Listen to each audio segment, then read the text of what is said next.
Assalamualaikum warahmatullahi wabarakatuh. Perkenalkan, nama saya Maryam Azahra dari kelas D semester 1. Di sini saya akan menjelaskan tentang materi bahasa Indonesia mulai dari pertemuan 1 sampai pertemuan akhir dan saya sudah merinci materi tersebut dengan mind map. Baik, mulai dari materi yang pertama, di sini saya akan menjelaskan tentang fungsi dan ragam bahasa. Nah, tujuan saya mempelajari materi ini yaitu untuk menjaga dan membuat komunikasi berlangsung dengan efektif, menambah wawasan, arti fungsi, dan peran bahasa. Pembahasan yang pertama yaitu fungsi bahasa. Nah, fungsi bahasa ini tuh terbagi dalam 5 poin. Yang pertama yaitu sebagai alat komunikasi. Karena seperti yang kita ketahui, tanpa bahasa komunikasi tidak akan berjalan dengan baik atau bahkan komunikasi tidak akan terjadi sama sekali. Terus yang kedua itu sebagai alat untuk mengekspresikan diri mulai dari senang, sedih, marah, kecewa. Hal-hal tersebut bisa diekspresikan dengan bahasa seperti itu. Lalu poin ketiga adalah untuk berintegrasi dan beradaptasi sosial. Yaitu dengan bahasa kita dapat beradaptasi dengan masyarakat sekitar dengan mudah. Terus poin yang keempat adalah alat kontrol sosial.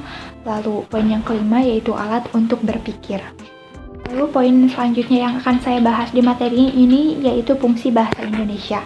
Nah, fungsi bahasa Indonesia ini terbagi dua macam, yaitu bahasa nasional, yaitu bahasa yang disepakati secara lisan, dengan yang kedua bahasa negara, disepakati secara tulisan seperti tertulis dalam Undang-Undang Dasar dengan Sumpah Pemuda, dan di Sumpah Pemuda ini tuh banyak disebutkan bahasa seperti itu.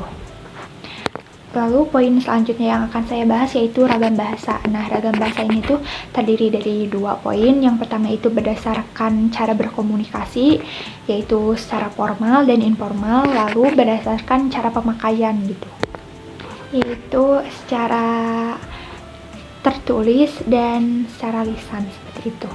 Selanjutnya yaitu materi yang kedua, yaitu membaca dan menyimak. Tujuan saya mempelajari materi ini yaitu untuk memahami bagaimana membaca dan menyimak dengan baik, sehingga informasi yang kita inginkan dapat tertangkap dengan baik dan efektif seperti itu. Nah, di sini saya akan membahas membaca terlebih dahulu. Membaca yaitu digunakan untuk memperoleh informasi atau pesan yang disampaikan oleh penulis. Membaca memiliki 2 fungsi, yaitu memperoleh informasi dan memahami makna bacaan.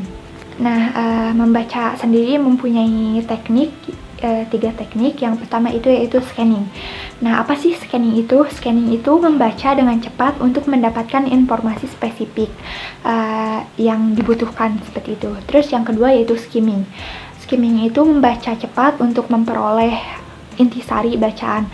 Lalu yang ketiga yaitu SQ3R, yaitu proses membaca yang menerapkan aspek terdiri dari 5 langkah, yaitu survey, question, read, recall, sama review. Nah, di sini juga saya akan membahas tentang teknik peningkatan kecepatan membaca.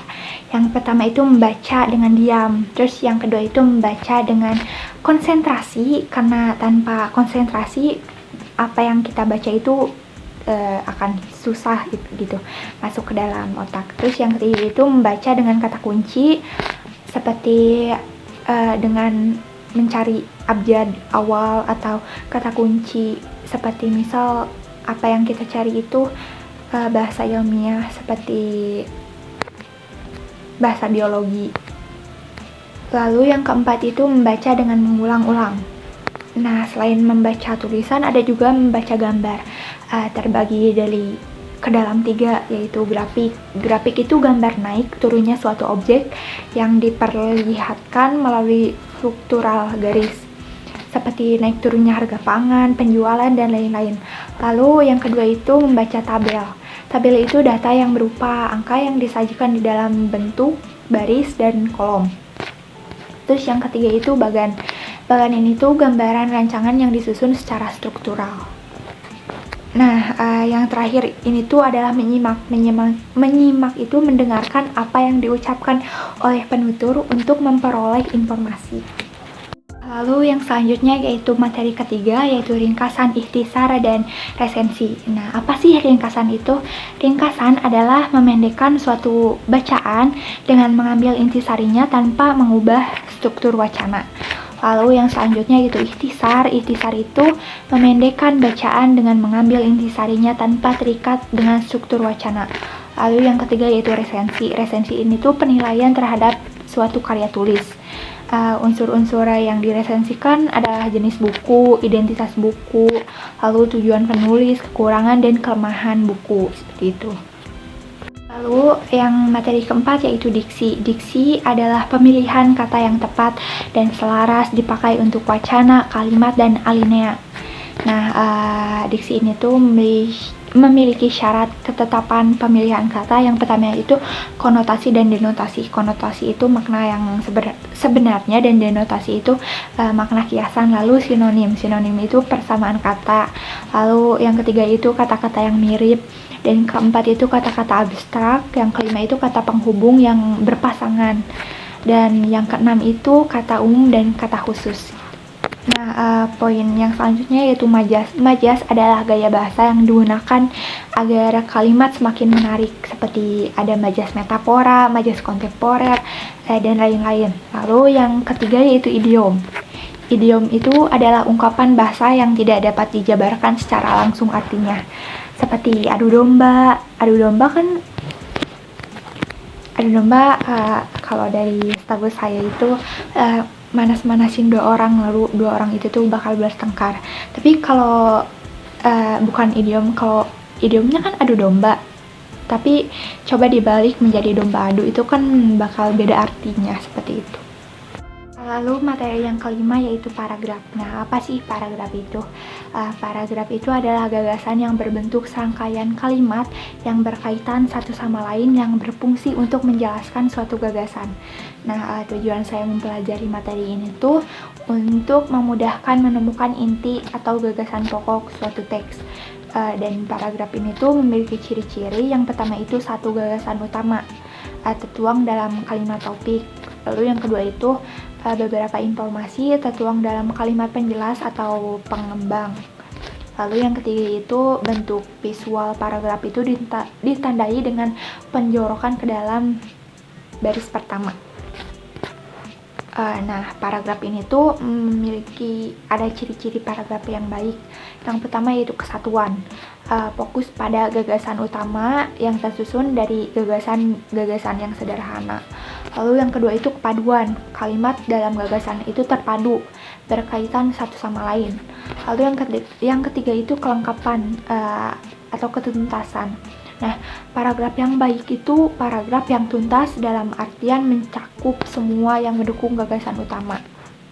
Yang terakhir yaitu karya ilmiah. Nah, tujuan saya mempelajari materi ini tuh untuk memberikan gambaran dan cara membuat karya ilmiah dan bagaimana karya ilmiah yang baik. Sebab karya ilmiah ini tuh sangat penting dalam perkuliahan karena bisa menjadi sumber pembelajaran atau bahkan tugas membuat karya ilmiah itu sendiri. Nah, kita masuk ke dalam definisi karya ilmiah. Nah, apa sih karya ilmiah itu? Karya ilmiah itu adalah karya tulis yang dibuat berdasarkan data dan fakta yang bertujuan untuk mengembangkan ilmu pengetahuan.